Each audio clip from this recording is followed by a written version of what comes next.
السلام علیکم ورحمۃ اللہ وبرکاتہ۔ آج ہمیں پڑھنا ہے تختی نمبر 26 علامات وقف۔ اعوذ باللہ من الشیطان الرجیم، بسم اللہ الرحمن الرحیم۔ وقف کے معنی ٹھہرنا، یعنی قرآن پاک پڑھتے پڑھتے کس طرح ٹھہرے اور کہاں ٹھہرے، کہاں نہ ٹھہرے، اس کے لیے نیچے لکھی ہوئی علامات قرآن مجید میں جگہ جگہ بنی ہوئی ہیں، ان کے مطابق وقف کریں۔ یہ علامت، اس علامت کو آیت کہتے ہیں، یہاں ٹھہرنا چاہیے، یہاں پر یہ ہوتا ہے، وہاں پر آیت۔ آیت کو آیت کوفی مثل کے حکم، یعنی اس آیت کے حکم میں یہ بھی ہیں، یہ بھی اسی طرح آیت۔ میم، یہ وقف لازم کی علامت ہے، اس پر ٹھہرنا ضروری اہم ہے۔ میم جہاں پر ہوگا وہاں پر ضروری رکنا ہوتا ہے۔ وقف مطلق کی علامت، اس پر ٹھہرنا چاہیے۔ جیم، یہاں ٹھہرنا بہتر ہے اور نہ ٹھہرنا بھی جائز ہے۔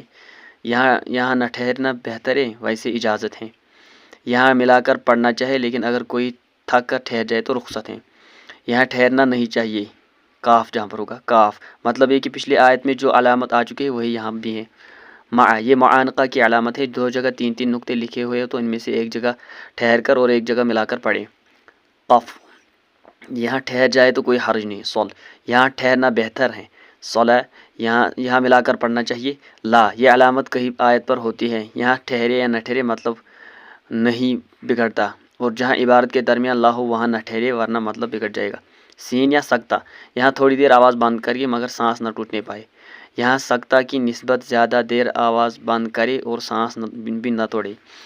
جہاں کہیں علامات ہو اوپر والی پر عمل بہتر ہے۔